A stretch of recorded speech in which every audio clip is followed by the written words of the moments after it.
विदर्भातील जागा वाटपाबाबत महाविकास आघाडीत रस्सीखेच सुरूच आहे। रामटेक लोकसभा मतदारसंघावर काँग्रेसनेही दावा केलेला आहे, उबाठाचाही मेळावा आहे म्हणजे त्यांचाही दावा आहे आणि आता शरद पवार गटही कामाला लागलेला आहे। दावा करतात माझ्यासोबत माजी आमदार आणि पवार गटाचे नेते प्रकाश गजबी आहे, ते स्वतः इच्छुक आहे रामटेकसाठी आणि त्यांनी मागणी केलेली आहे। तिन्ही महाविकास आघाडीतले पक्ष रामटेक मागते, कोणाला मिळणार? निश्चितच त्या ठिकाणी सर्व पक्षांना आपापल्या उमेदवारांना सामोर करण्याची संधी आहे। काँग्रेसने आपले उमेदवार त्या ठिकाणी सामोर केलेले असतील किंवा उद्धव बाळासाहेब ठाकरे या गटाने सुद्धा त्या ठिकाणी आपले उमेदवार त्या ठिकाणी जाहीर केलेले नसतील तर परंतु त्यांची इच्छा आहे। परंतु त्या ठिकाणी हा जो विदर्भातला जो रामटेक हा गड आहे, हा गड आतापर्यंत 15 वर्ष झाले त्या ठिकाणी काँग्रेसने निवडणूक लढवली, परंतु त्याच्यामध्ये त्यांना यश आलेलं नाही। आणि निश्चितच म्हणून आता आम्ही आदरणीय पवार साहेब असो, मग अनिल देशमुख साहेब असो, जयंत पाटील साहेब असो किंवा अन्य नेते त्या सुप्रियाताई सुळे असो, यांच्या माध्यमातून आपल्याला त्या ठिकाणी तिकीट मिळावी म्हणून आम्ही दावेदारी केलेली आहे।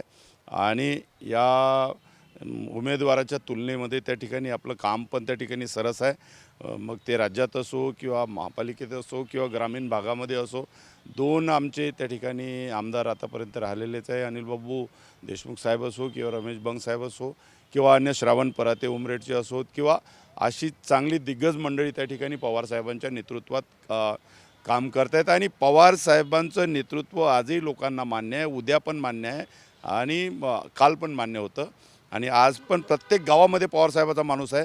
म्हणून आमच्या हक्काचा मतदारसंघ रामटेक होऊ शकतो म्हणून आम्ही दावेदारी केली आहे। तुम्ही प्रचारही सुरू केला असंही कळलं, अजून कशातच काही नाही आणि तुमच्या भेटीगाठी सुरू झाल्या मग आता आपला पक्ष वाढवण्याची संधी आहे आपल्याला, तर आपण त्या ठिकाणी आपला पक्ष वाढवला पाहिजे।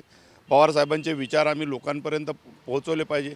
फुले शाहू आंबेडकरांच्या विचारांना त्या ठिकाणी मुठमाती देण्याचा जे प्रयत्न करत आहेत त्याच्यासाठी आपल्याला त्या ठिकाणी काम केलं पाहिजे। म्हणून आम्ही आमचा पक्ष वाढवण्याचे आम्ही काही कोणाच्या विरोधात नाही। काँग्रेसला जर तिकीट गेली तर काँग्रेसवाले लढतील, त्या ठिकाणी उबाटाला जर ते तिकीट गेली ते लढतील, पण पवारसाहेबांचा उबाठाचा उद्या मेळावा आहे इथे रामटेकमध्ये होतं। आम्ही पण आता आमचे मेळावे सुरूच आहे त्या ठिकाणी। शिवजयंती असो, बाबासाहेब आंबेडकरांची उद्या येणारी जयंती असो किंवा अन्य कार्यक्रम ते आमची सुरूच आहेत। तर निश्चितच आपला पक्ष वाढवण्याची जबाबदारी आमची आहे, आम्ही ते वाढवली पाहिजे। तिन्ही पक्षाची दावेदारी, अजून विदर्भातल्या जागा वाटपाचा पेच सुटलेला दिसत नाही तुमचा। राज्यभरातले आता त्याच्या ठिकाणी आता कालच त्या ठिकाणी आदरणीय पवारसाहेबांचं स्टेटमेंट आलं की 39 जागावरती एकमत झालेलं आहे आणि एकमत झालेलं असल्यामुळे त्या ठिकाणी सांगता येत नाही कुठल्या जागा, पण रामटेक हे तिन्ही पक्षांनी मागितलेली सीट आहे, त्याच्यामध्ये आमच्या पक्षाला मिळालीच पाहिजे असा आमचा प्रयत्न आहे। का दावेदारी आहे? तिथे गेल्या वेळेस शिवसेनेचा खासदार होता, मग तुमची दावेदारी जास्त मोठी कशी? त्या ठिकाणी 15 वर्ष झाले काँग्रेस त्या ठिकाणी आहे, आता एक पिढी त्या ठिकाणी गारद झाली। उबाठाचा तर खासदार होता ना गेल्या वेळेस, तर उबाटाचा खासदार जरी असला तर तो खासदार त्या ठिकाणी दुसऱ्या गटात गेलेला आहे, आता त्यांच्याकडे उमेदवार नाही। नक्कीच एक मतदारसंघ आणि 3 दावेदार, महाविकास आघाडीत काँग्रेस, उबाठा आणि आता राष्ट्रवादी शरद पवार गटही रामटेकवर दावा करतायत। कॅमेरामॅन सचिन सयामसह गजानन माटे, TV9 मराठी, नागपूर।